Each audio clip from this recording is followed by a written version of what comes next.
Hello friends, स्वागत है आप सभी का टारगेट फॉर आईक्यू में। लास्ट वीडियो में हमने इंडेक्स को समझा था। आज हम पार्ट 1 स्टार्ट कर रहे हैं। ये देखिए, ये इंडेक्स है।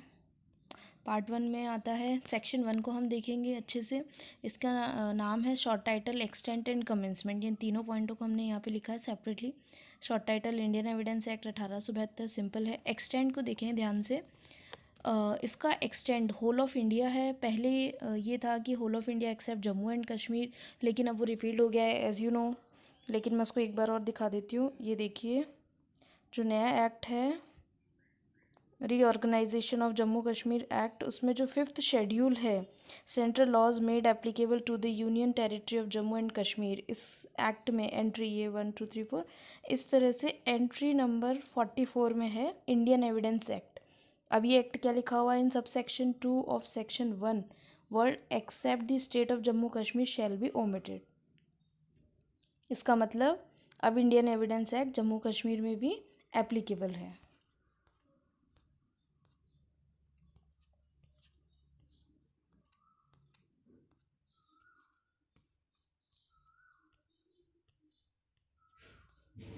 देखिए, होल ऑफ इंडिया दूसरा कहाँ लगता है? ऑल जुडिशल प्रोसीडिंग्स में। जुडिशल प्रोसीडिंग्स क्या होती है उसे भी हम नीचे देखेंगे। तीसरा कहाँ लगता है इन जुडिशल प्रोसीडिंग्स में? क्या इंक्लूड है? Court martial.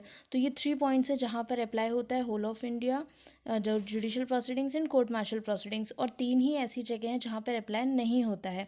कोर्ट मार्शियल जो कि Indian army act, naval discipline, Indian navy discipline act और एयरफोर्स एक्ट, इन तीनों चारों एक्ट के एस्टैब्लिश कोई भी कोर्ट है जहाँ पे कोर्ट मार्शल प्रोसीडिंग्स हो रही है, वहाँ पर एविडेंस एक्ट अप्लाई नहीं होगा। तीसरा पॉइंट है, एफिडेविट पे अप्लाई नहीं होता और आर्बिट्रल प्रोसीडिंग्स पे ये एक्ट अप्लाई नहीं होता।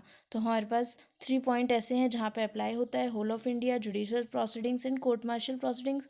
3 हैं जहाँ पर अप्लाई नहीं होता है, आर्मी, नेवल और एयरफोर्स एक्ट की कोर्ट मार्शल प्रोसीडिंग्स पे, एफिडेविट एंड आर्बिट्रेशन प्रोसीडिंग्स पे। तीसरा पॉइंट था कमेंसमेंट। देखिए, इसका कमेंसमेंट हुआ था 1 सितंबर 1872 को, इसकी एनफोर्सिंग डेट है। ये भी कई बार एग्जाम में क्वेश्चन आ चुका है। और आपको सभी एक्ट की, जो भी आप जिस स्टेट की भी तैयारी कर रहे हैं, उसकी एक लिस्ट बनाइए, उनके सामने एनफोर्सिंग डेट लिखिए और अपने जो भी स्टडी टेबल है, वॉल है, वहाँ पर इसको पेस्ट कर दीजिए। तो निकलते बैठते देखते रहेंगे। ये बहुत ही इंपॉर्टेंट क्वेश्चन होता है और सभी जगह आता है।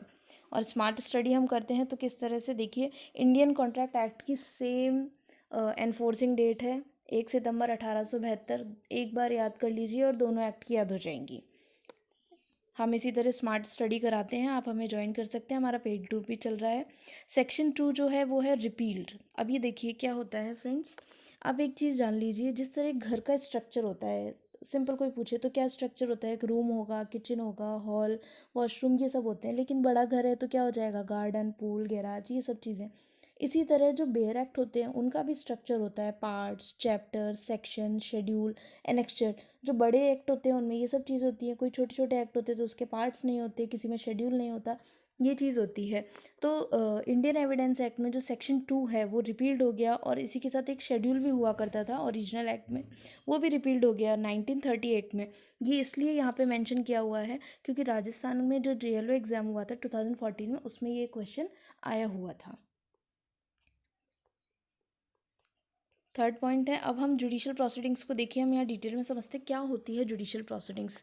जुडिशल प्रोसीडिंग्स के मेन 3 टेस्ट होते हैं। पहला, कोई भी प्रोसीडिंग्स जहाँ पर एविडेंस को ओथ पे लिया जाता है वो सभी जुडिशल प्रोसीडिंग्स होती हैं। कोई भी प्रोसीडिंग्स जिसमें हम ऑडी अल्ट्रम पार्टम के रूल्स को, प्रिंसिपल को अप्लाई करते हैं, जिसका मतलब होता है हियर दी अदर पार्टी, दूसरी पक्षकार को भी सुनवाई का अवसर देना। और दोनों पक्षकार को सुनने के बाद कोर्ट की डिस्क्रिशन है क्या जजमेंट देना है, क्या जजमेंट नहीं देना है।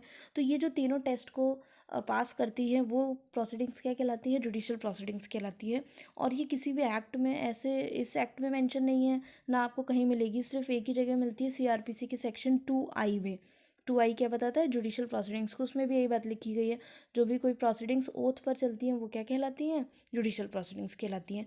फ्रेंड्स, ये है तो बहुत छोटी सी चीज़, लेकिन ये बहुत ही माइनर बातें हैं, बहुत इंपॉर्टेंट है। आज के इसमें से 3-4 क्वेश्चंस बनते हैं, जो मैंने आपको बता भी दिए हैं। एनफोर्समेंट डेट, रिपील डेट क्या है, कमेंसमेंट कहाँ है, और जम्मू कश्मीर वाला प्रोविज़न भी मैंने आपको विद प्रूफ बहुत अच्छे से समझा दिया।